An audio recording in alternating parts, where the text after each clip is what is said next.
రక్త కన్నీరు మరీ అధునాతన తరానికి ఈ పేరుతో పరిచయం లేకపోవచ్చు కానీ నిన్నటి మొన్నటి తరాలకు రక్త కన్నీరు అనేది చిరపరిచితమైన నాటకం పేరు.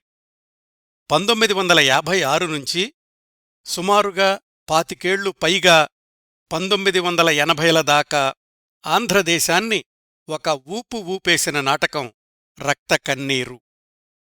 సినిమా పేరు ఇంటి పేరవడం కొంతమంది నటీనటుల విషయంలో చూస్తాం కానీ ఒక నాటకం పేరు ఇంటి పేరుగా ప్రసిద్ధమైన నటుడు రక్త కన్నీరు నాగభూషణం గారు. ఎన్ని సినిమాల్లో ఎన్ని విభిన్నమైన పాత్రలు వేసి ఎంత పేరు తెచ్చుకున్నా కళాభిమానులకు ఆయన రక్త కన్నీరు నాగభూషణం గారే. ఈ రక్త కన్నీరు నాటకానికున్న అనేక ప్రత్యేకతల్లో అత్యంత ముఖ్యమైంది, బహుశా ఎక్కువ మందికి తెలియనిది, ఈ నాటకానికి మూలం అదే పేరుతో వచ్చిన తమిళ నాటకం. ఒక భాషలో ప్రభంజనం సృష్టించిన సాంఘిక నాటకాలు మరొక భాషలో కూడా అంత ప్రభంజనం, అంత సంచలనం కలిగించడమనేది ఒక్క రక్త కన్నీరు నాటకం విషయంలోనే జరిగిందనుకుంటాను. ఈరోజు కార్యక్రమం ప్రధానాంశం రక్త కన్నీరు నాటకం, సినిమాల పుట్టు పూర్వోత్తరాలు, అవి సృష్టించిన రికార్డులు, తమిళ రక్త కన్నీరుకి ప్రాణం పోసిన ఎంఆర్ రాధ, తమిళ నాటకాన్ని రాసిన తిరువారూర్ కె తంగరాజు, దాన్ని తెలుగులోకి అనువదించిన పాలగుమ్మి పద్మరాజుగారు, తెలుగు రక్త కన్నీరుకి కర్త కర్మ క్రియ అయిన నాగభూషణంగారు, వీళ్ళందరి గురించి, ఇన్ని అంశాల గురించి ఈ నాటకం కోణంలో మాట్లాడుకుందాం. విచిత్రంగా రక్త కన్నీరు నాటకం తమిళ తెలుగు భాషల్లో ప్రజాదరణ పొంది దశాబ్దాలు కొనసాగితే సినిమాగా మాత్రం తమిళంలో కన్నడంలోనే వచ్చింది. తెలుగు భాషలో రక్త కన్నీరు సూటి సినిమా రాలేదు. అలాగే కన్నడంలో రక్త కన్నీరు నాటకంగా ప్రదర్శించబడలేదు. మన లోగడ కార్యక్రమాల్లో 2017లో రక్త కన్నీరు నాగభూషణం గారి గురించి 2 భాగాల కార్యక్రమం ప్రసారం చేశాను. అలాగే ఎంజీఆర్ కార్యక్రమ పరంపరలో ఎంఆర్ రాధా గురించి చాలా విశేషాలు చెప్పాను. వాటిల్లోని రక్త కన్నీరుకి సంబంధించిన భాగాల్ని మాత్రం ప్రస్తుత కార్యక్రమం కోసం తీసుకుంటున్నాను. ఇంకా తమిళ నాటక సినిమాల గురించిన అనేక విశేషాలు హిందూ పత్రికలో వచ్చిన వ్యాసాల్లో లభించాయి. తెలుగు రక్త కన్నీరు గురించి లోగడ నేను చెప్పిన విశేషాలతో పాటు మిత్రులు కందిమళ్ల సాంబశివరావు గారు సంకలనం చేసిన నాగభూషణం గారి ప్రత్యేక సంచిక నుంచి కొన్ని విశేషాలు తీసుకున్నాను. రక్త కన్నీరు డబ్బింగ్ సినిమా పాటల పుస్తకం, ఆ రోజుల్లో వచ్చిన ఖినీమా పత్రికలో నుంచి కొంత సమాచారం తీసుకున్నాను. తెలుగు నాటక రచయిత పాలగుమ్మి పద్మరాజుగారమ్మాయి సీతగారితోనూ, నాగభూషణం గారమ్మాయి భువనగారితోనూ మాట్లాడాను. వీరందరికీ హృదయపూర్వక ధన్యవాదాలు తెలియచేస్తున్నాను. ఇన్ని కోణాల నుంచి సేకరించిన సమాచారాన్ని ఒక క్రమ పద్ధతిలో అమర్చి మనదైన కథనంతో ఈ కార్యక్రమాన్ని మీ ముందుకు తీసుకొస్తున్నాను. ఇప్పుడు రక్త కన్నీరు ప్రయాణపు దారుల్లోకి వెళదాం. ముందుగా ఈ నాటకాన్ని తమిళంలో ఊపిరిపోసి పెంచి పోషించి బహుళ ప్రాచుర్యంలోకి తెచ్చిన ఎంఆర్ రాధా గురించిన సంక్షిప్త సమాచారం తెలుసుకుందాం.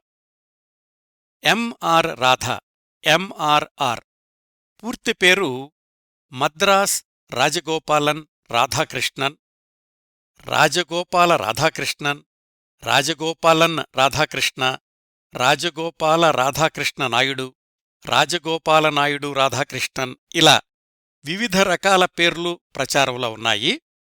వాళ్ళమ్మాయి రాధికగారు చెప్పిన ప్రకారం ఎంఆర్ రాధాగారి పూర్వీకులది తమిళనాడు, ఆంధ్ర సరిహద్దు ప్రాంతాల్లోని ఒక ఊరు. వాళ్ల మాతృభాష తెలుగే. రాధాగారి సమయం వచ్చేసరికి, అంటే 1907 ప్రాంతాలకు వాళ్ల కుటుంబం మద్రాసులోని చింతాద్రిపేటలో స్థిరపడింది. అక్కడే 1907 ఏప్రిల్ 14న జన్మించారు ఎంఆర్ఆర్. అమ్మానాన్నల కుటుంబ నేపథ్యం గురించిన వివరాలు ఎక్కువగా లభ్యం కావడం లేదు కానీ పెద్దగా ఉన్న కుటుంబమేమీ కాదు. వాళ్ల నాన్నగారికి కూరగాయల దుకాణం ఉండేదట. పిల్లలు స్కూలుకెళ్ళి చదువుకునే పరిస్థితులు కూడా లేవు. చాలా చిన్న వయసులోనే ఎంఆర్ రాధ ఒకసారి వాళ్ల అమ్మని చేపల కూర కొంచెం ఎక్కువెయ్యమని అడిగారట. ఇంట్లో వాళ్లందరికీ కావాలిగదా, తిన్నది చాల్లే అన్నారు వాళ్లమ్మ. అంతే. సుమారుగా 10 ఏళ్ల వయసులో ఇల్లొదిలి వెళ్ళిపోయాడు రాజగోపాలన్ రాధాకృష్ణ నాయుడు. ఎగ్మూర్ స్టేషన్ దగ్గర తచ్చాడుతుంటే ఒక పెద్దమనిషి పిలిచి తన లగేజీ మొయ్యమన్నాడు. ఆయన పేరు అలండూర్ రంగస్వామి నాయుడు. ఆయన ఒక నాటకాల కంపెనీకి యజమాని. కుర్రాడు కాస్త దృఢంగా చురుగ్గా ఉండడంతో తనతోటి తీసుకెళ్లాడు. అలా జీవన సమరంలోకి దూకాడు 10 ఏళ్ల ఎంఆర్ రాధ. అప్పటికీ స్కూలుకెళ్లలేదు, తర్వాత వెళ్లే అవకాశం రాలేదు. చదువురాని చదవలేని ఎంఆర్ఆర్ జీవితాంతం అక్షరం మొక్క చదివే అవసరం లేకుండానే తమిళం, ఆంగ్లంలో కూడా అనర్గళంగా ఉపన్యసించగలిగేవాళ్లు. వేలాది నాటక ప్రదర్శనలు, సినిమాల్లో మొత్తం సంభాషణలన్నింటినీ ఎవరైనా చదివితే విని గుర్తుపెట్టుకుని నాటకీయంగా చెప్పి ప్రేక్షకుల్ని మంత్రముగ్ధుల్ని చేసేవాళ్లు. అంత వైభవోపేతమైన నట జీవితానికి తొలి అడుగు ఇల్లొదిలి వెళ్ళిపోయి రావడంతో, రైల్వే స్టేషన్లో ఆ పెద్దమనిషి పరిచయం కావడంతో పడింది. ఆ పెద్దమనిషి నడిపే నాటకాల కంపెనీలో చిల్లరమల్లర పనులు చెయ్యడానికి ఉపయోగించుకునేవాళ్లు రాధ అనే చిన్నపిల్లాణ్ణి. ఆ వయసునుంచే ఆయనలో ఆవేశం ఎక్కువ. చిన్నపిల్లాడు కాబట్టి ఒక్కొక్కసారి 4-5 దెబ్బలు కూడా వేస్తుండేవాళ్లు. తన తప్పు లేకుండా కొడితే వెంటనే ఎదురు తిరిగేవాడు. పైగా తమకంటే తక్కువ సామాజిక వర్గం వాడు అని అతణ్ణి వంటగదిలోకి రానిచ్చేవాళ్లు కాదు. వాళ్లని ఏడిపించడానికి 5-10 సార్లు వంటగది గుమ్మందాకా వెళ్లి వంటయిందా అని అడుగుతూ ఉండేవాడు. ఇంకా నాటకాల్లో వేషాలు వెయ్యాలని అతడికిగాని, వేషాలు ఇవ్వాలి అని తీసుకెళ్లిన పెద్దమనిషిగ్గాని అనిపించలేదు. చదువురాని కుర్రాడు అసలు డైలాగ్స్ ఎలా చూసుకోగలడు అనుకున్నారో లేక అసలు అవసరం రాలేదో, ఏదేమైనా అలా బాయ్గా పనిచేస్తుండగానే దూరపు బంధువు ఒకాయన అక్కడికొచ్చాడు. పనిమనిషిగా ఉన్న కుర్రాణ్ణి చూసి భరించలేక, ఎందుకొచ్చిన అవమానాల్రా, ఇంటికి పోదాం పదా అని బలవంతంగా తనతో పాటు తీసుకెళ్ళిపోయాడు. కాని ఈ కుర్రవాడు రాధ ఎక్కువ రోజులు ఇంట్లో ఉండలేకపోయాడు. ఒకసారి నాటక కంపెనీ జీవితం అలవాటైపోయింది కాబట్టి మళ్లీ ఇల్లొదిలి వెళ్ళిపోయి ఇంకొక నాటక కంపెనీలో చేరాడు. మాట చొరవ, సహజసిద్ధమైన ధైర్యం ఈసారి ఎంఆర్ఆర్ని బాయ్ స్థాయి నుంచి నటుణ్ణి చేసింది. చదువుకోని కుర్రాడు డైలాగ్స్ ఎలా నేర్చుకుంటాడు అన్న వాళ్లందరి నోళ్లూ మూసుకునే విధంగా, ఆశ్చర్యపోయే విధంగా, ఒక్కసారి వింటే ఎన్ని ప్రదర్శనలకైనా అక్షరం పొల్లుపోకుండా, పైగా మరిన్ని మెరుగులు దిద్ది చెప్తుండేవాడు సంభాషణల్ని. తొందరలోనే నటుడిగా మంచి పేరు తెచ్చుకున్నాడు. ఆ రోజుల్లో ఇలాంటి నాటకాలు వేసేవాళ్లు ఒక కంపెనీ నుంచి ఇంకో కంపెనీకి మారుతూ ఉండేవాళ్లు. అలాంటి ప్రయాణంలో కొన్ని నెలలపాటు మధురై బాయ్స్ ట్రూప్ అనే సంస్థలో నటుడిగా పనిచేశాడు. ఆ కొద్ది నెలల నట జీవితంలోనే ఎంజీఆర్, ఆయన సోదరుడు చక్రపాణి పరిచయమయ్యారు ఎంఆర్ రాధాగారికి. ఎంజీఆర్ రాధా కంటే 10 ఏళ్లు చిన్నవాడు. ఎంజీఆర్ అప్పటికింకా చిన్నపాటి నటుడు. ఎంఆర్ రాధానేమో నాటక సంస్థలన్నీ రెడ్ కార్పెట్ పరచి ఆహ్వానించే స్థాయిలో ఉన్న నటుడు. ఎంఆర్ రాధా నట విశ్వరూపం గురించి ఎంజీఆర్ తన ఆత్మకథలో చాలా విశేషాలు రాసుకున్నారు. తొలి రోజుల్లో తన నటనకి గురువు అనదగిన వాళ్లల్లో ఎంఆర్ రాధా ఒకరు అని రాసుకున్నారు ఎంజీఆర్. తరువాతి దశాబ్దాల్లో వాళ్ళిద్దరి మధ్య స్నేహం, శత్రుత్వం, కాల్పులు, జైళ్లు, కోర్టులు అదంతా వేరే కథ. ఆ వివరాలన్నీ ఎంజీఆర్ కార్యక్రమ పరంపరలో చెప్పాను. మనం ఎంఆర్ రాధా విశేషాల్ని కొనసాగిద్దాం. ఫలానా వేషమే కావాలి అని పట్టుబట్టేవాడు కాదు. వేసిన వేషం ఎంత చిన్నదైనా తనదైన మార్కు చూపించేవాడు. విలన్ వేషం వేస్తే ఎట్లాగూ రంగస్థలాన్ని దున్నేసేవాడు. విలన్ పక్కన సహాయకుడి వేషం వేసినా అంత ప్రభావం చూపించేవాడు. ఎంఆర్ రాధ పక్కన నటించడమంటే మిగతా నటులు అతి జాగ్రత్తగా ఉండేవాళ్లు. చిన్న చిన్న మేనరిజమ్స్తో, సంభాషణల్లోని విరుపులతో మొత్తం ప్రేక్షకుల్ని తనవైపు తిప్పుకునేవాడు. నాటకాల్లో అంత పేరు తెచ్చుకున్నాక సినీరంగ ప్రవేశం చేసి 1937లో ఒకటి, 1939లో ఇంకొకటి, 40లో మరొకటి 3 సినిమాల్లో నటించారు. అవేమీ పెద్ద ప్రాధాన్యత ఉన్న పాత్రలు కాదు. ఎందుకో సినిమా నటన అంతగా కిక్ ఇవ్వలేదు ఆయనకు. నాటకం వెయ్యడమంటే ఎదురుగుండా వేలాది మంది ప్రేక్షకులు, సత్వర స్పందన, అదే ఎక్కువ ఆకర్షించింది ఎంఆర్ రాధాగారిని. మళ్లీ సినిమాల వైపు చూడకుండా నాటకాల్లోనే కొనసాగారు 1940 నుంచి. అయితే ఈసారి దశలో పెరియార రామస్వామి ప్రారంభించిన ద్రవిడ ఉద్యమం బాగా ఆకర్షించింది. ఆ ఉద్యమాన్ని ప్రచారం చెయ్యడం కోసమని ప్రత్యేకంగా నాటకాలు రాయించి మరీ ప్రదర్శించేవాడు ఎంఆర్ఆర్. వాటిల్లో కథావస్తువులు, సంభాషణలు ఆనాటి సమకాలీన సమాజంలో వివాదాస్పదమవుతూ ఉండేవి. ఎంతమంది ఎన్ని విమర్శలు చేసినా అందర్నీ ఎదిరించేవాడు. కొన్నిసార్లు ఆయన నాటకాలు ప్రభుత్వ నిషేధానికి గురయ్యాయి కూడా. అలాంటప్పుడు వాటికి ఏమాత్రం భయపడేవాడు కాదు. నిషేధించిన నాటకాన్ని అవే పాత్రలు, అవే డైలాగ్స్తో పేరు మార్చి లేదా వేరే నాటకం మధ్యనుంచి ఈ నిషేధిత నాటకాన్ని మొదలుపెట్టి ప్రదర్శిస్తూ ఉండేవాడు. 1940 దశాబ్దం నుంచి ఎంఆర్ రాధ తమిళ రంగస్థలం మీద మకుటం ఉన్న మహారాజులాగా చెలరేగిపోయారు. ఎంఆర్ రాధాని ఆ రోజుల్లో దగ్గరగా గమనించినవాళ్లు అంటుండేవాళ్లట, ఈయన పుట్టుకతోనే బహుముఖ ప్రజ్ఞాశాలి అని. కేవలం నాటకాల ప్రదర్శనే కాదు, కారు మెకానిజం, ఎలక్ట్రికల్ పనుల్లో కూడా నిష్ణాతులు. ఇవన్నీ ఏ డిగ్రీలు లేకుండానే నాటకాలు వేసేటప్పుడు కూడా కేవలం తన పాత్రకే పరిమితం కాకుండా ప్రదర్శన సమయంలో దుస్తులు, మేకప్పు, రంగస్థలాలంకరణ ఎవరు సమయానికి రాకపోయినా తను ఆ స్థానాన్ని భర్తీ చేస్తుండేవాడు.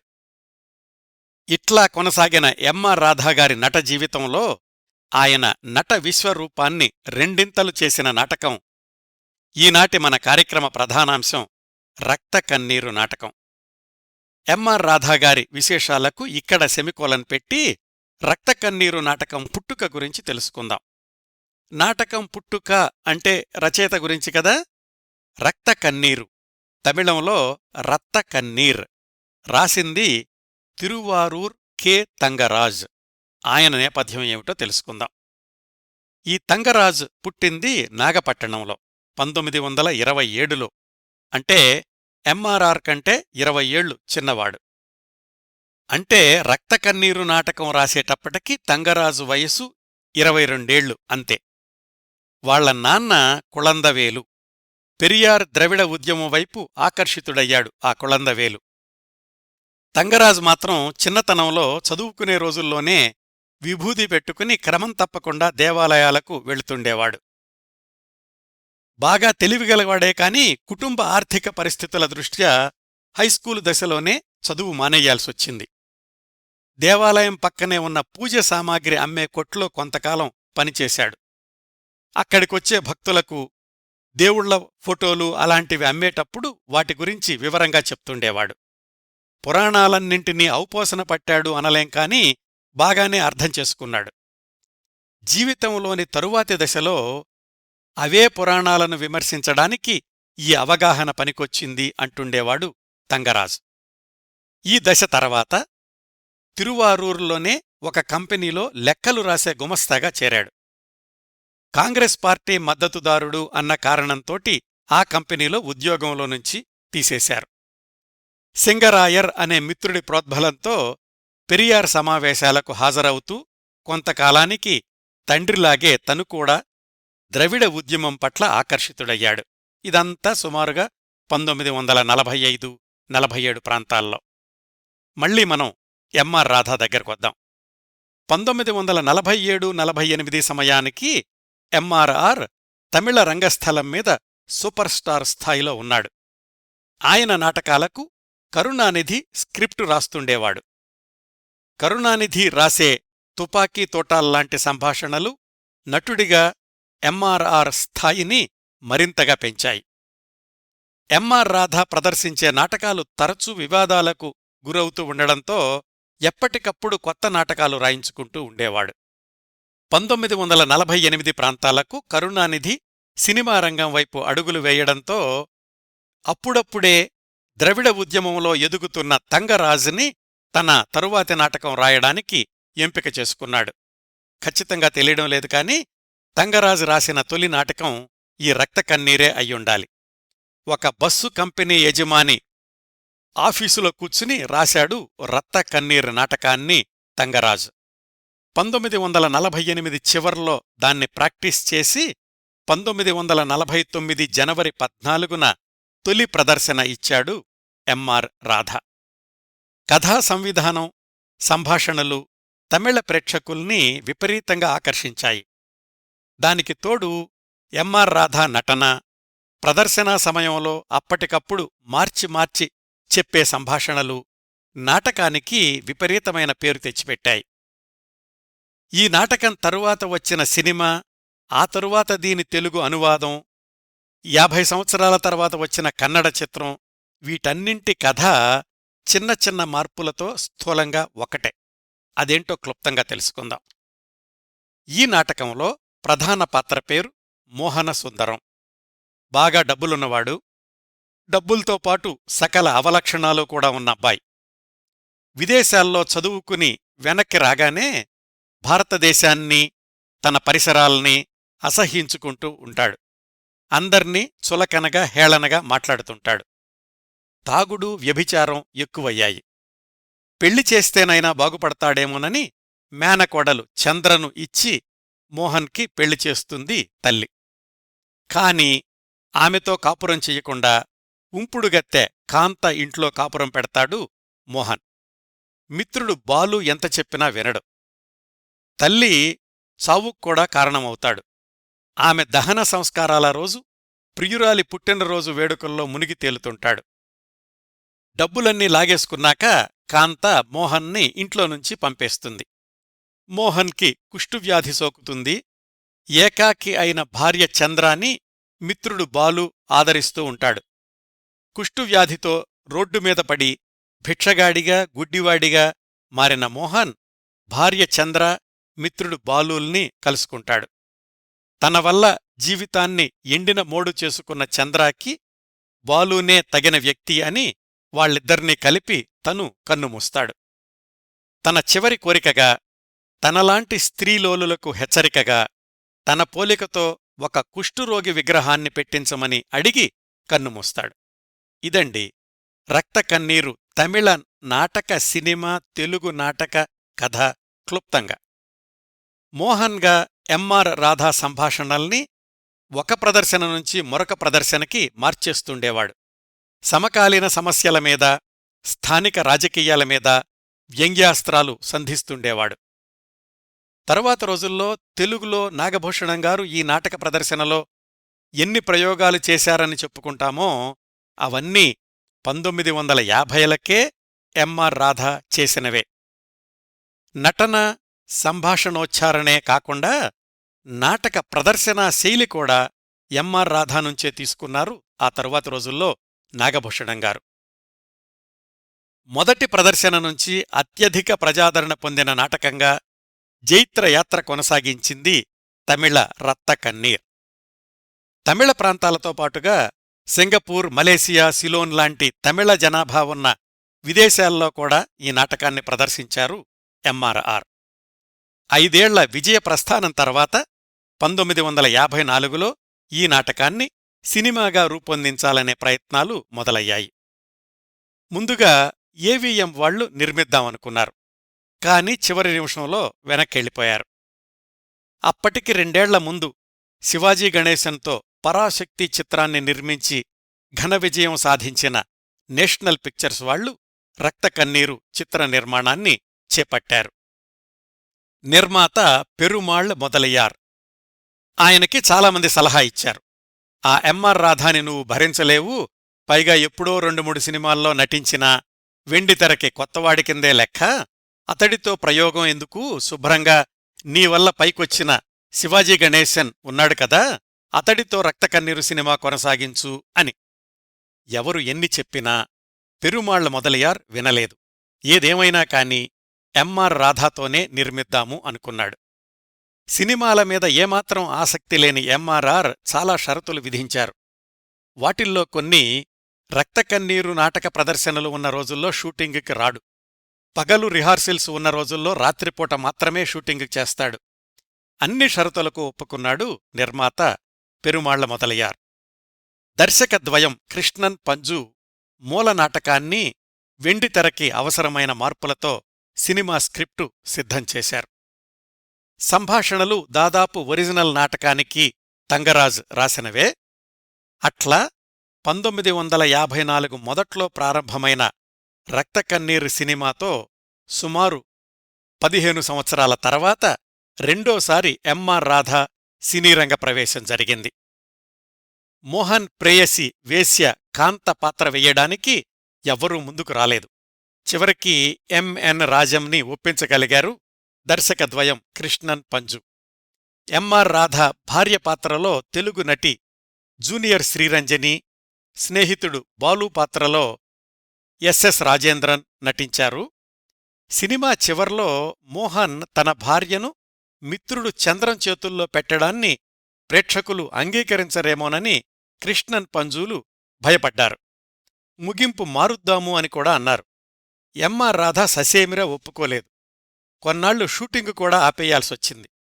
చివరికి ఎంఆర్ రాధా పట్టుబట్టినట్లే ఆ దృశ్యాన్ని అలాగే చిత్రీకరించారు దర్శకులు. అప్పటికే 100 సార్లు నాటకాన్ని చూసిన ప్రేక్షకులు ఆ ముగింపుని మంచిగానే స్వీకరించారు.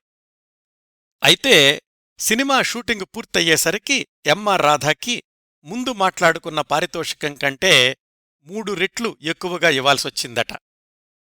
ఆ రోజుల్లో మిగతా హీరోలు సినిమాకి 30-40 వేలు పారితోషికం తీసుకుంటుంటే రక్తకన్నీరు చిత్రంలో నటించినందుకు ఎంఆర్ రాధాకి 1,25,000 ఇవ్వాల్సొచ్చిందట. 1954 అక్టోబర్ 25న దీపావళి సందర్భంలో విడుదలైన తమిళ రత్త కన్నీర్ ఘన విజయం సాధించింది. పాత సినిమాల ఎంఆర్ రాధా ఎవరికి గుర్తులేడు, రంగస్థలం మీద నుంచి సినిమాల్లోకి నడిచొచ్చిన ఈ కొత్త ఎంఆర్ రాధాకి తమిళ ప్రేక్షకులు బ్రహ్మరథం పట్టారు. అయితే ఈ సినిమా అయిన వెంటనే అనేక సినిమాల్లో అవకాశాలు వెతుక్కుంటూ రాలేదు. కాని సుమారుగా 1960 ప్రాంతాల నుంచి తమిళ చిత్రరంగంలో ఎంఆర్ రాధా శకం మొదలై ఎంజీఆర్పై కాల్పుల సంఘటన దాకా కొనసాగింది. విచిత్రమేమిటంటే రత్తకన్నీరు సినిమా ఘన విజయం తర్వాత కూడా ఎంఆర్ రాధా ఈ నాటక ప్రదర్శనను అంత ప్రజాదరణతోనూ కొనసాగించడం, అది కూడా ఒక రికార్డే. ఈ నాటక రచయిత తంగరాజ్ తర్వాత 1-2 సినిమాలకు రచన చేశారు. కాని ఆయన పేరు రత్తకన్నీర్ రచయితగానే తమిళ రంగస్థల చరిత్రలో నిలిచిపోయింది. ఈ తమిళ చిత్రాన్ని 2 ఏళ్ల తర్వాత నేషనల్ పిక్చర్స్ వాళ్లే తెలుగులోకి డబ్బింగ్ చేసి విడుదల చేశారు. దానికి మాటలు రాసింది పాలగుమ్మి పద్మరాజుగారు, పాటలు దేవులపల్లి కృష్ణశాస్త్రిగారు రాశారు. 1956 అక్టోబరులో విడుదలయ్యింది ఆ డబ్బింగ్ చిత్రం. డబ్బింగ్ సినిమా అయినప్పటికీ దేవులపల్లిగారు అద్భుతమైన సాహిత్యంతో 10 పాటలు రాశారు, ఒక పద్యం కూడా రాశారందులో. తెలుగులో కూడా మంచి విజయం సాధించింది ఈ డబ్బింగ్ చిత్రం. అయితే ఈ డబ్బింగ్ రక్తకన్నీరు విడుదలకు 4 నెలల ముందే నాగభూషణంగారు రక్తకన్నీరు తెలుగు రంగస్థల నాటక ప్రదర్శన ప్రారంభించడం ఇంకొక విశేషం. తమిళ రత్తకన్నీర్ చారిత్రాత్మక విజయాన్ని నాగభూషణంగారు తెలుగులోకి అంత విజయవంతంగానూ తీసుకురాగలిగారు. ఆ విశేషాలు ఇప్పుడు మాట్లాడుకుందాం. 1954-55 ప్రాంతాలకి నాగభూషణంగారు సినీరంగ ప్రవేశం చేసి 4-5 సినిమాల్లో చిన్న చిన్న పాత్రలు వేయడంతో పాటు ఏది నిజం అనే సినిమాలో హీరోగా కూడా నటించారు. అయినా కాని అవకాశాలు వెతుక్కుంటూ రాలేదు. సినిమాల్లో నిలదొక్కుకోడానికి ప్రయత్నిస్తున్న సంధి సమయంలో ఆయనకున్న నాటకానుభవమే ఆయన్ను ఆదుకుంది. ప్రజానాట్యమండలి నేపథ్యం, విశేషమైన రంగస్థలానుభవం ఉన్న నాగభూషణం గారు సినిమా వేషాల కోసం ప్రయత్నించి విసిగి వేసారే కంటే నాటక ప్రదర్శనలు కొనసాగిస్తే మంచిది అనుకున్నారు. అప్పటికి ఎంఆర్ రాధాగారి సంచలన నాటకం రక్తకన్నీర్ చూశారాయన. సమకాలీన రాజకీయాలు, సాంఘిక సమస్యల మీద ఎంఆర్ రాధా సంధించే వ్యంగ్యాస్త్రాలు నాగభూషణం గారిని బాగా ఆకట్టుకున్నాయి. అప్పటికే కమ్యూనిస్టు భావాలతో ఉన్న నాగభూషణం గారికి రక్తకన్నీర్ని తెలుగులోకి అనువదిస్తే కొత్త ట్రెండ్ సృష్టించవచ్చు అనిపించింది. ఎంఆర్ రాధాగారిని కలుసుకుని ఆ నాటకం తెలుగు అనువాదానికి హక్కులు కావాలి అని అడిగారు. దీనికి ప్రత్యేకంగా హక్కులంటూ ఏమీ లేవు, ఎప్పుడో 1949లో రాసిన నాటకం ప్రతి ఇది. అయితే ఇప్పుడు నేను నాటకంలో చెప్పే సంభాషణలకు ఈ ఒరిజినల్ నాటకంలోని సంభాషణలకు పోలికలుండకపోవచ్చు, అంచేత ఒరిజినల్ ప్రతితో పాటు నా నాటకాన్ని కూడా 5-6 సార్లు చూసి మీ ఇష్టం వచ్చినట్లు తెలుగులో రాసుకోండి అన్నారు ఎంఆర్ రాధ. అప్పటికే 6 సార్లు పైగా ఆ నాటకాన్ని చూసిన నాగభూషణం గారికి ఎంఆర్ రాధ శైలి అర్థమైపోయింది. ఆయన చూసిన 5-6 ప్రదర్శనల్లో ప్రతిసారీ కొత్త కొత్త సంభాషణలున్నాయి. దాన్ని తెలుగులో రాయాలంటే రచయిత కూడా నాటకం చూస్తే బావుంటుంది అనుకున్నారు. అదే రోజుల్లో భీమవరం కాలేజీలో పనిచేస్తూ అప్పటికి 2-3 క్రిందట సినీరంగ ప్రవేశం చేసిన పాలగుమి పద్మరాజు గారితో పరిచయం ఏర్పడింది. పద్మరాజు గారు కూడా సినీరంగంలో స్థిరపడే ప్రయత్నాల్లో ఉన్నారు. నాగభూషణం గారిది అదే పరిస్థితి కదా.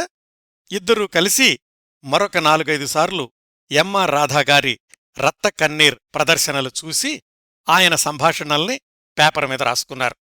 వాటిని ఒరిజినల్ తమిళ ప్రతిని దగ్గరుంచుకుని పాలగుమి పద్మరాజు గారు తెలుగు రక్తకన్నీరు నాటకం రచన పూర్తిచేశారు. బహుశా ఇదంతా 1956 మొదట్లో జరిగుండాలి.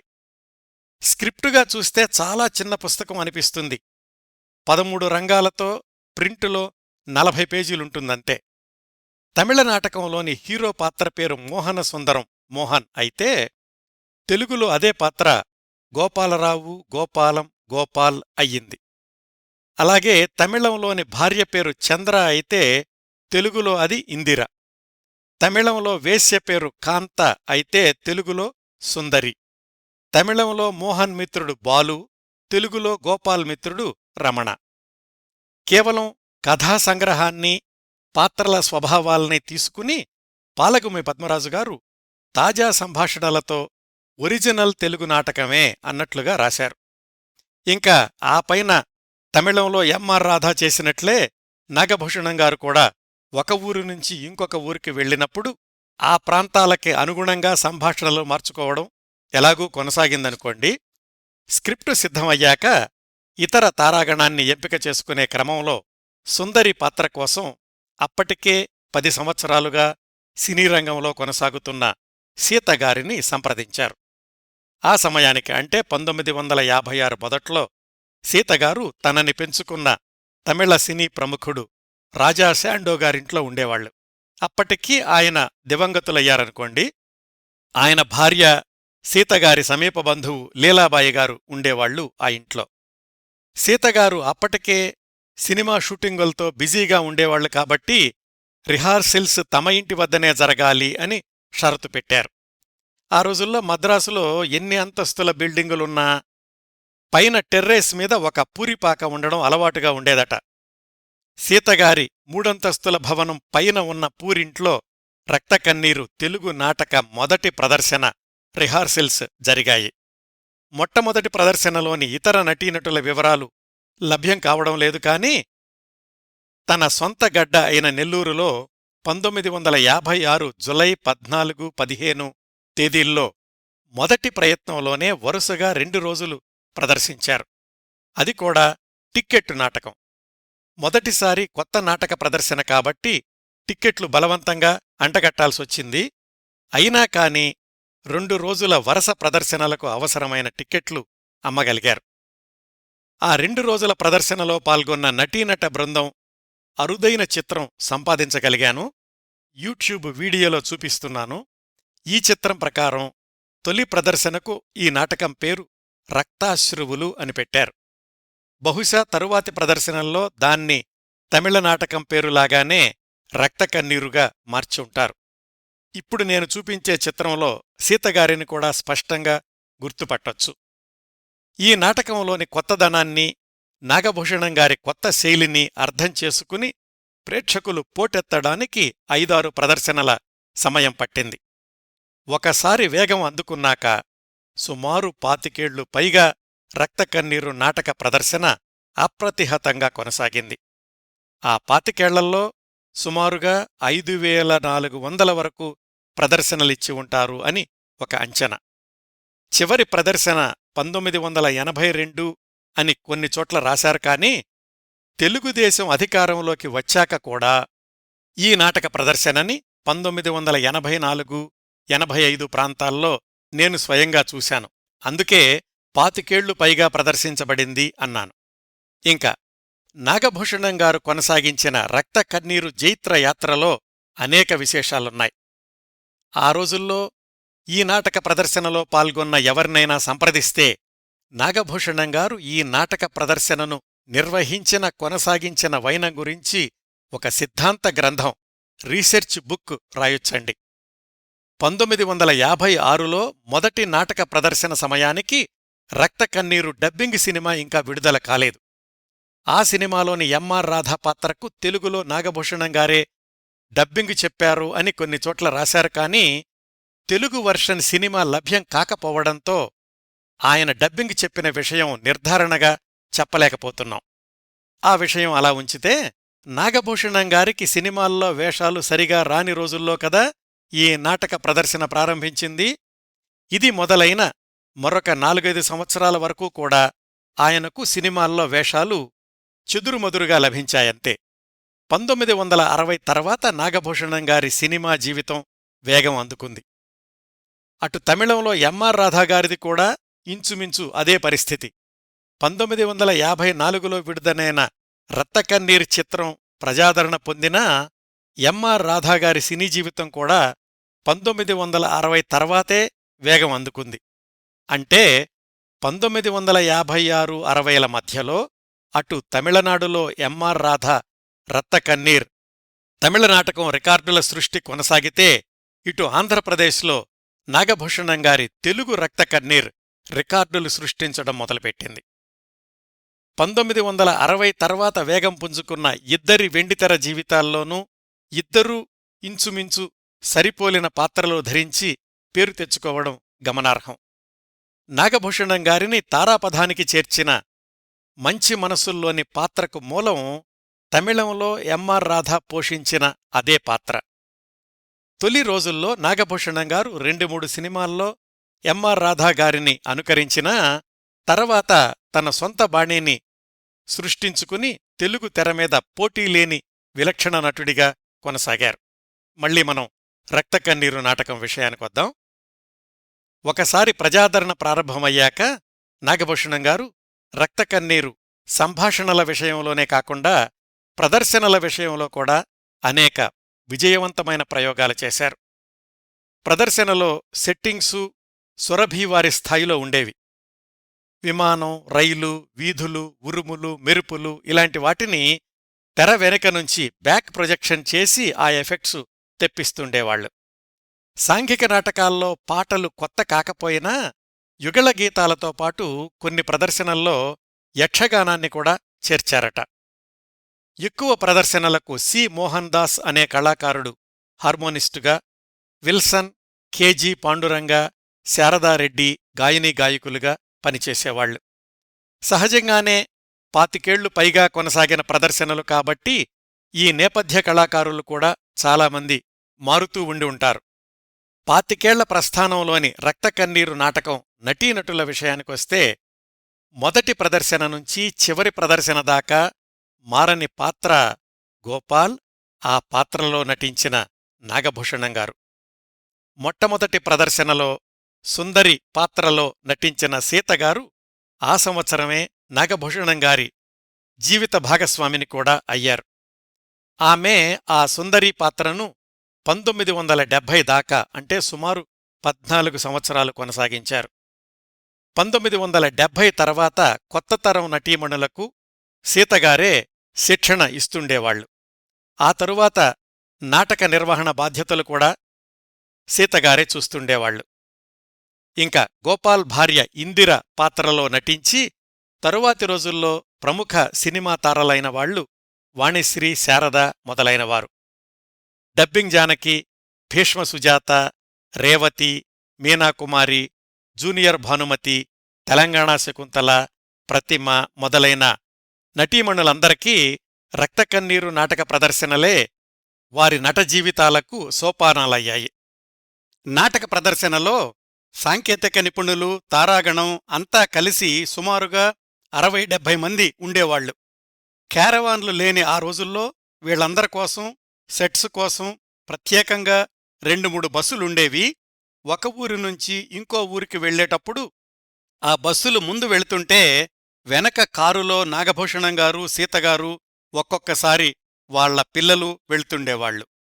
ప్రదర్శనలోని రికార్డుల గురించి చెప్పుకోవాలంటే ప్రతి సంవత్సరం జులై, ఆగస్టు, సెప్టెంబర్ వర్షాకాలం ఆ 3 నెలలు తప్ప మిగతా 9 నెలలు క్రమం తప్పకుండా ప్రదర్శనలు జరుగుతూ ఉండేవి.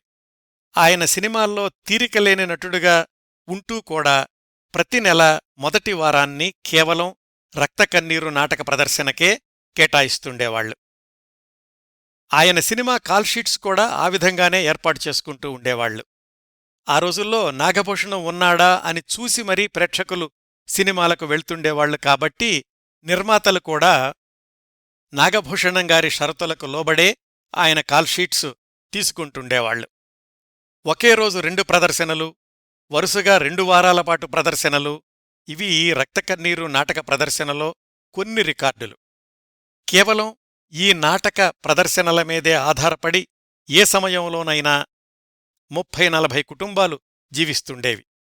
మొత్తం ప్రదర్శనాకాలంలో అంటే 25 ఏళ్లలోనూ లెక్కేస్తే ఇలా ఈ నాటకం మీద ఆధారపడి జీవించిన కుటుంబాల సంఖ్య 200 దాటుండొచ్చండి. ఇంకా తమిళంలో ఎంఆర్ రాధా చేసినట్లే నాగభూషణంగారు కూడా నాటక ప్రదర్శన జరిగే ప్రాంతాల్లోని రాజకీయాల గురించి క్షుణ్ణంగా ముందుగానే తెలుసుకుంటూ ఉండేవాళ్లు. ఆయన అనుచరులు చాలా ముందుగా ఆ ఊరికి వెళ్లి స్థానిక సమాచారాన్ని సేకరించి నాగభూషణంగారికి ఇస్తుండేవాళ్లు. వాటిని ఆధారంగా చేసుకుని ఆయన నాటకంలో వాటిని చొప్పించి వ్యంగ్యాస్త్రాలు సంధిస్తుండేవాళ్లు. వీటికి ఉదాహరణలు కోకొల్లలు. ఒకసారి కుష్ఠువ్యాధి వచ్చిన గోపాల్ని చూసి ఇంకొక పాత్ర నీకొచ్చిన జబ్బేమిటి అని అడిగితే, బ్రహ్మానందరెడ్డిగారిని నీ కులమేమిటి అని అడిగినట్లుంది నీ ప్రశ్న, చూస్తే తెలియటంలా నా వ్యాధేమిటో అని బదులిచ్చేవారు గోపాల్ పాత్రధారి నాగభూషణంగారు. ఇంకొక ఉదాహరణ, విశాఖ ఉక్కు ఉద్యమం రోజుల్లో బెజవాడలో నీలం సంజీవరెడ్డి విగ్రహాన్ని లారీలతో తాళ్లకు కట్టి కూల్చేశారు కొంతమంది వేడి రక్తం యువకులు. ఆ రోజుల్లో అక్కడ రక్తకన్నీరు ప్రదర్శన జరిగినప్పుడు నాగభూషణంగారు చెప్పిన ఒక సంభాషణ, జనాన్ని నమ్మకూడదు రామా, ఇష్టమైతే వద్దుముర్రో అన్నా విగ్రహాలు పెడతారు, తేడా వస్తే కాదన్నా వినకుండా పడగొడతారు అని. ఇంకో ప్రదర్శనలో జరిగిన ఒక సంఘటన, నాటక ప్రదర్శన సమయాల్లో నాగభూషణంగారు అత్యంత క్రమశిక్షణతో ఉండేవాళ్లు. నాటక ప్రారంభం 7:30 అంటే 7:30 నిమిషాలే, 7:29 కాదు, 7:31 కాదు. ఒక ఊళ్ళో ఒకసారి స్థానిక ఎమ్మెల్యే తన మందీ మార్బలంతో అరగంట ముందుగానే వచ్చారట. ఎమ్మెల్యే గారొచ్చారు కాబట్టి తొందరగా మొదలుపెట్టాలి అని ఆయన అనుచరులు ఈలలు కేకలు వేశారు. మేకప్ రూంలో ఉన్న నాగభూషణంగారికి ఈ విషయం తెలిసింది. తన పెంపుడు కుక్కతోటి తెర ముందుకొచ్చారు. ప్రేక్షకులు ఇదేంటి తెర తీయకుండానే ఈయన ఇలా వచ్చేశారు అని అనుకుంటూ ఉండగా ఆ పెంపుడు కుక్క మొరగడం మొదలుపెట్టింది. నాగభూషణంగారు జేబులోనుంచి బిస్కెట్లు తీసి ఆ కుక్కకు వేసి, ఎందుకలా మురుగుతావు? నాటకం మొదలయ్యేది 7:30 అని చెప్పాను కదా, అంతవరకు ఆగాల్సిందే. కాదు, మొరుగుతూనే ఉంటానంటావా? అలాగే అరుచుకో, మొరుక్కో. నీలాంటి కుక్కల్ని ఐ డోంట్ కేర్ అని విసురుగా లోపలికెళ్ళిపోయారు. ఎమ్మెల్యే గారి ముఖం ఎలా మాడిపోయి ఉంటుందో, మారిపోయి ఉంటుందో ఊహించుకోవచ్చు. తమిళంలో ఎంఆర్ఆర్ గారిలాగే తెలుగులో నాగభూషణం గారు కూడా ఎవ్వరి ఒత్తిళ్లకు లొంగేవాళ్లు కాదు. ఆయన చెప్పే సంభాషణలకు కొంతమంది పరువు నష్టం దావా వేస్తామని బెదిరించినా ఖాతరు చేసేవాళ్లు కాదు. మీ ఇష్టం, ఏం చేస్తారో చేసుకోండి అనేవాళ్లట. ఇలాంటి వాళ్లే కొన్ని చోట్ల నాటక ప్రదర్శనల్ని అడ్డుకోవడానికి ప్రయత్నిస్తే నాగభూషణం గారి అభిమానులే వాళ్ల పని చూసుకుంటూ ఉండేవాళ్లు. ఎమర్జెన్సీ సమయంలో కూడా రక్తకన్నీరు ప్రదర్శనలు ఆగలేదు. ఆ రోజుల్లో ఒకసారి ప్రదర్శనకు పోలీసులొస్తే నాగభూషణం గారు నాటకం స్క్రిప్ట్ ఇచ్చి, ఇది నేను ప్రదర్శిస్తున్న నాటకం, దాన్ని చదివి మళ్లీ రండి అన్నారట. ఆ వచ్చిన పోలీసులు నాటకం చివరంటా చూసి ఆనందించి వెళ్ళిపోయారు. ఇవన్నీ అతి కొద్ది ఉదాహరణలండి. చెప్పాను కదా, ఎవరైనా ఈ నాటక ప్రదర్శన గురించి పరిశోధన చేస్తే ఇంకా ఎన్నెన్నో ఆసక్తికరమైన సంఘటనలు వెలుగులోకొస్తాయి. వరుసగా హౌస్ఫుల్ బోర్డులు పెట్టిన టిక్కెట్ నాటకం కూడా ఆ రోజుల్లో రక్తకన్నీరే. ఏ 2 ప్రదర్శనలు ఒకేలాగా ఉండేవి కాదు కాబట్టి ఈ నాటకానికి రిపీటెడ్ ఆడియన్స్ కూడా ఎక్కువగా ఉండేవాళ్లు. ఈ నాటక విజయానికి అది కూడా ఒక కారణం. మొత్తం మీద 25 సంవత్సరాలు పైగా రక్తకన్నీరు నాటక ప్రదర్శనను ఒక వ్యవస్థలా, ఒక పరిశ్రమలా, ఒక ఉద్యమంలా నడిపిన ఘనత, ప్రత్యేకత నాగభూషణం గారిదే. ఆయనకు ముందు తరువాత కూడా ఎంతోమంది ఎన్నో నాటకాలు వేశారు, ఎంతో పేరు తెచ్చుకున్నారు, ఎన్నో రికార్డులు సృష్టించారు. కాని తెలుగు రంగస్థల చరిత్రలో రక్తకన్నీరు నాటకానిది ఒక ప్రత్యేక విశిష్ట స్థానం. అలాగే తమిళంలో ఎంఆర్ రాధాగారి రక్తకన్నీర్ కూడా. నాగభూషణం గారి తర్వాత తెలుగులో ఈ నాటక ప్రదర్శనను ఇంకెవరూ కొనసాగించిన ప్రయత్నాలు చేసినట్లు నేనైతే వినలేదు. శ్రోతల వద్ద ఏమైనా అదనపు సమాచారం ఉంటే కామెంట్సులో తెలియచేయండి. తమిళంలో మాత్రం ఎంఆర్ రాధాగారి పిల్లలు ఈ నాటక ప్రదర్శనను కొన్నాళ్లు కొనసాగించారు. 2003లో సాధు కోకిల దర్శకత్వంలో ఉపేంద్ర హీరోగా రూపొందిన కన్నడ రక్తకన్నీరు సినిమా కూడా బాగా ప్రజాదరణ పొందింది. దాని తెలుగు డబ్బింగ్, తమిళ రక్తకన్నీరు చిత్రాల్ని యూట్యూబ్లో చూడొచ్చు. ఇప్పుడు మత్సుకి రక్తకన్నీరు నాటకం నుంచి నాగభూషణం గారి సంభాషణలు కొన్ని వినిపిస్తాను.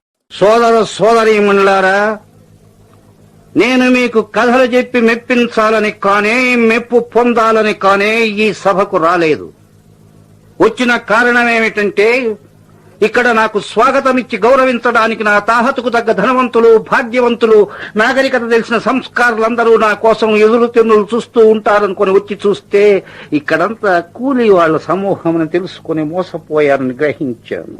Bye whisky? No sir. సర్దికూడు తినే వెధవలనంతా సర్వెంట్స్ గా పెట్టుకుంటే ఇలాగే ఉంటుంది. ఇలాంటి సభలంటే నాకు పరమ అసహ్యమని గ్రహించుకోండి. ఎప్పుడు చూచినా కరువు, కాటకం, కడుపు మంట, ఊరికొక నాయకుడు, పేరుకొక దేవుడు, పేటకొక సంఘం, ప్రతి మనిషికి 10 మంది పిల్లల పటాలు. నాన్సెన్స్. రమణ మీకు చెప్పే ఉంటాడు, నాగరిక దేశాల్లో కూలీ జనం ఎంత సుఖంగా జీవిస్తున్నది. వాళ్ళంతా అమెరికాలోనూ ఐరోపా ఖండంలోనూ పుట్టారు గనక వాళ్ళ అదృష్టం అలా ఉంది. మీరంతా ఈ దేశంలో పుట్టారు గనక మీ తలరత ఇలా తగలడింది. భారతదేశం వచ్చాను, చూచాను. ఉత్తరాదిన మత పిచ్చి, దక్షిణాదిన కుల పిచ్చి. కుక్కకు పిచ్చి పడితే కాల్ చేస్తారు. మరి వీళ్ళని ఏం చేయాలో మీరే ఆలోచించండి. ఐఎమ్ సారీ, నాకు నెక్స్ట్ ఎంగేజ్మెంట్ ఉంది. Thank you gentlemen. సుందరి, ప్యారిస్ నగరం కళారాధకులకు భూలోక స్వర్గం. ఆ నగరంలోని నాట్య నిలయాల్లో ఈ పాదం పడిన మేడ ఒకటి కూడా లేదు. నాతో నాట్యం చేయని అందగట్టెలు లేరు. సుందరి, థేమ్స్ నదీ తీరంలో, వెన్నిస్ నీటి వీధుల్లో, ఏంజల్స్ నగర్ ఇంద్రభవనాల్లో, నేపుల్స్ లోని అపూర్వ దృశ్యాల్లో యాపిల్స్ లాంటి అందగట్టెలతో కపుల్స్ అయి అలా ఒకరి భుజం మీద ఒకరు చేయి వేసుకుని జాలీగా బోట్లో పోయినప్పుడు మాత్రం లోకాన్నే మర్చిపోవచ్చు. సుందరి, చాలు రమణ, నీ ఇంత చంటివాడి అనుకోలేదు. పైకి అందంగా కనిపించేదంతా నిజంగా అందమైంది కాదట. కఠిన శిలలను మలచి కంటికింపైన సజీవ శిల్పాలను సృష్టించిన గ్రీకులు వెర్రివాళ్లు. అందానికి అమరత్వం కల్పించి అనేక వర్ణ చిత్రాలలో అనస్వరంగా అజంతాలో నెలకొల్పిన అజ్ఞాత చిత్రకారులు పిచ్చివాళ్లు. ఎనలేని సుందరీమణులను రాతిలో మలచి ఎల్లోరాలో నెలకొల్పిన శిల్పులు మూఢులు. ఆడ పోడుములన్నీ అనురాగ లీలలన్నీ ఆనాడే ఏనాడో ఆలయాలపై చెక్కించిన మన పూర్వీకులు వెధవలు. ఈనాటికి నువ్వు బయలుదేరి పెంట కుప్పలో ప్రేమసారముందని రుజువు చేస్తున్నావు. ఒక పల్లెటూరి బయతులో బ్రహ్మాండమైన కళాసారం పిండి చూపెడతానంటున్నావు. అమ్మా రామా రామా, ఆ తొత్తు నాకు మందు కొనడానికి డబ్బు లేదంటున్నదిరా రామా. నా దగ్గరున్న డబ్బంతా దానికి ఊడ్చి ఇచ్చాను కదరా రామా. చేసిన మేలు మరిచే లోకం రా రామా. ఇది నీతి లేని జాతిరా రామా. ఇది నక్కలు నడయాడే దేశం రా రామా. డబ్బు లేనప్పుడు నాకు ఈ జబ్బు వచ్చిందిరా రామా. ఇది డబ్బు దండిగా ఉన్న వాళ్లకు రావలసిన జబ్బు కదట్రా రామా. ఇది వ్యాధుల్లో మహారాజా వ్యాధి కదట్రా రామా. ఓరి పిచ్చి సన్యాసి, కుంటికి గుడ్డికి పని కల్పించే దేశాలు ఎన్నో ఉన్నాయిరా. ఒక్క ఈ దేశంలోనే కాలు పోయినా కన్ను పోయినా బొచ్చి చేతికిచ్చి బజారుకి ఎక్కించేది. నీకు నిజంగా పని చేయాలనుందా? ఇప్పిస్తావా? ఇప్పిస్తాను, చేస్తావా? చేస్తానయ్యా. ఏం లేదు, మన ఇద్దరం కలిసి ఆల్ ఇండియా బెగ్గర్స్ అసోసియేషన్ పెడదాం. అంటే అఖిల భారత అడుక్కు తినే వాళ్ళ సంఘం. దానికి నేను ప్రెసిడెంట్, నువ్వు సెక్రటరీ. నేను సెక్రటరీ. మన సంఘం ఆశయాలు ఏంటో తెలుసా? ఏంది? ముందు అడుక్కు తినే వాళ్ళ పేర్లన్నీ ఓటర్ లిస్ట్ లో చేర్పించాలి.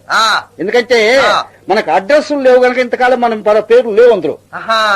ఇప్పుడు చేర్పించాలి. అవును. తర్వాత మనకు అంటే గౌరవనీయులైన అడుక్కు తినే వారికి ఒక ప్రత్యేక నియోజకవర్గాన్ని ఏర్పాటు చేయించాలి. తర్వాత మనలో నుంచి మనం ఒక ఎమ్మెల్యేగా ఎన్నుకోవాలి. ఆ తర్వాత ఈ వెనకబడ్డ వర్గాలకు రిజర్వేషన్స్ ఉన్నాయే, దాని ప్రకారంగా మన వాడికి మంత్రి పదవి రావాలి. బాగున్నాయా? చాలా బాగుంది. మంత్రి పదవి నాకు ఇప్పిస్తాయా నువ్వు? అది చెప్పి చెప్పడంతో వేసేసాడు అప్లికేషన్. సరే, నీకు ఇంత మంచి ఐడియా ఇచ్చాను కదా, నాకు వచ్చిన సహాయం చేస్తావా? ఏంది? ఏం లేదు, ఎక్కడన్నా అన్నం దొరికే చోటు ఉంటే చెప్పు నాయన. కుదరదయ్యా. నీకు అన్నం చోటు చూపిస్తే నాకేందయ్యా? నాకేమిస్తావు? అంటే అన్నం దొరికే చోటు చూపెట్టినందుకు నీకు నేను లంచం ఇవ్వాలనా? అన్యామ్యం. అదే లంచం. సరే, ఏదో ఒకటి అనుకో. రే, ఈ లంచం అనేది ఇంతకాలం కాస్త హై లెవెల్లో ఉండేది, ఇప్పుడు మన లెవెల్ దాకా వచ్చేసింది అన్నమాట. సరే, ఏం చేస్తాం? ఇస్తాను, తప్పుతుందే, కానీ నా దగ్గర ఉండేదో ఇస్తా, తీసుకుంటావా? ఇస్తావా? సరే, ఇవ్వయా. నా దరిద్రంలో సగం ఇస్తాను, తీసుకో. రమణ, ఇంతవరకు నేను మంచి పనిని అన్నది ఏది చేసి ఎరగను. ఈ జీవితం మీకు అంతమైపోయే ముందైనా నా కర్తవ్యాన్ని నెరవేర్చుకుంటాను. రండి అయ్యా, ఇప్పుడు నేను ఈ వివాహం చేయకపోయినట్టయితే నాలాగే భోగలాలసులైన పురుషుల మూలంగా అష్ట కష్టాలు పడే ఆడవాళ్ళకి విముక్తి లేదు. వెర్రి కాదు రమణ, వెర్రి కాదు. ఎందరో ఉత్తమ మహిళలు అనవరతం కార్చే రక్త కన్నీరు ఇక మీద నైనా.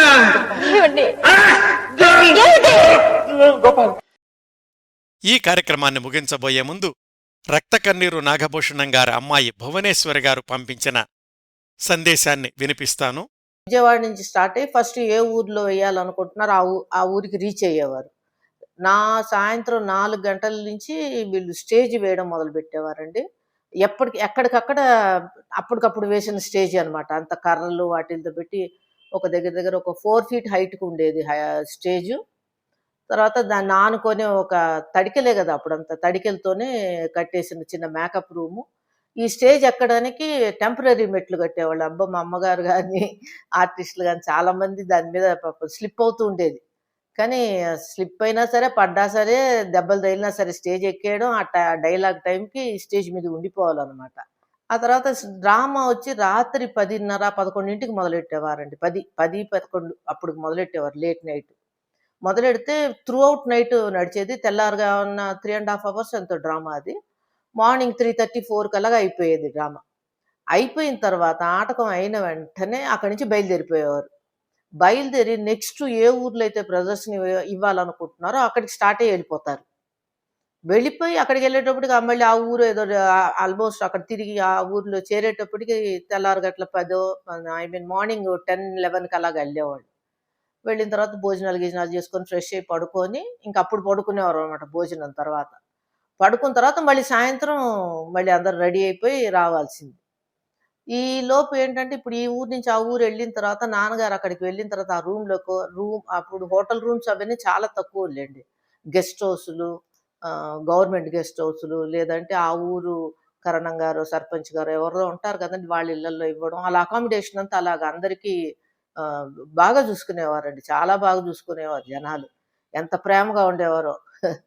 ఒకసారి ఒక ఊర్లో అయితే ఆహ్, అంటే బాత్రూమ్ ఏమీ లేదు. అక్కడ టెర్రస్ మీద నాన్నగారు బాల్కనీ లాగుంటే అక్కడ స్నానం చేస్తున్నారు. ఓహ్! జనాలందరూ పక్కనిళ్ళ మీద, అక్కడ మీదంచి తొంగి చూసి ఆహ్, ఇగ ఏకవచనంతోనే పిలుస్తారు కండి. "ఏయ్! నాగభూషణం, నాగభూషణం" అవన్నీ మేము లైవ్‌లో చూసి బాగా ఎంజాయ్ చేసాం మేము అదంతా. ఎంత బాగుండేది అది అని చెప్పేసి.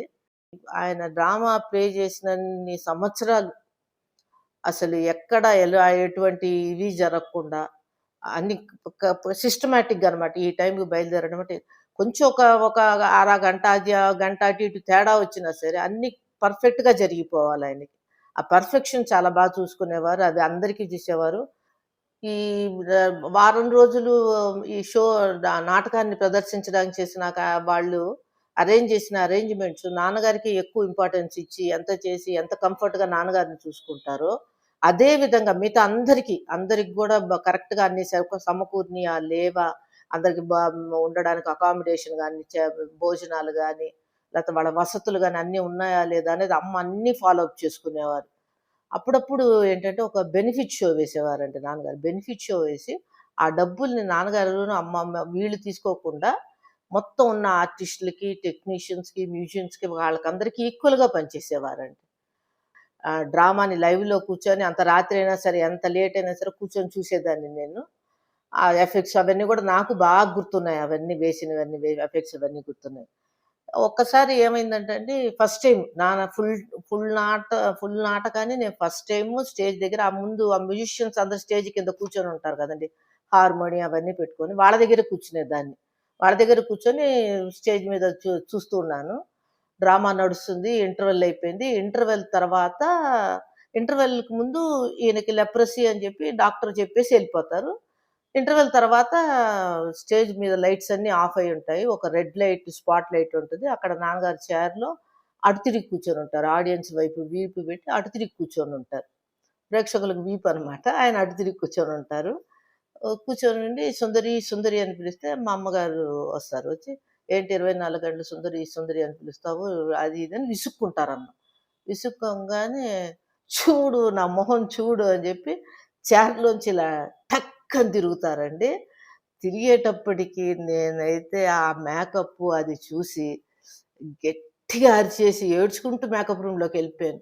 అంటే ఆ లైటింగు, ఆ ఎర్ర లైటు, తలంతా చింపిరి జుట్టు, ఒంటి మీదంతా కురుపులు, ఆ కురుపుల్లోంచి చీము నెత్తురు కారుతున్నట్టు, వేళ్ళంతా ముడుచుకుపోయి, మనిషి బాగా బెండ్ అయిపోయి, ఒక భయంకరమైన డ్రెస్ చేసుకొని, కాళ్ళు గూడా ఇలాగా వేళ్ళన్నీ ఇలా ముడుచుకొని అసలు అంత డీటెయిల్డ్‌గా తర్వాత చూసాను గానీ, ఫస్ట్ టైమ్ చూసినప్పుడు మటుకు భయపడిపోయానండి. భయపడిపోయి గట్టిగా అరిచేసి లోపలికెళ్ళిపోయాను నేను.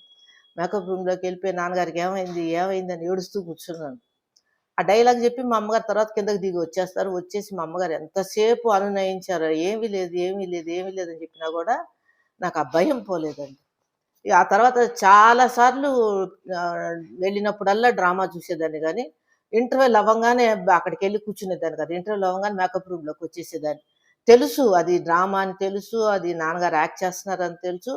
అదంతా ఆర్టిఫిషియల్ బ్లడ్డు అదంతా అని తెలుసు. అయినా సరే చూడ్డానికి అసలు అంటే మనం స్టేజ్ మీద అంత పెర్ఫార్మన్స్ గానివ్వండి, అంత మేకప్ గానియండి, అవన్నీ అంత బాగా పండినియనమాట.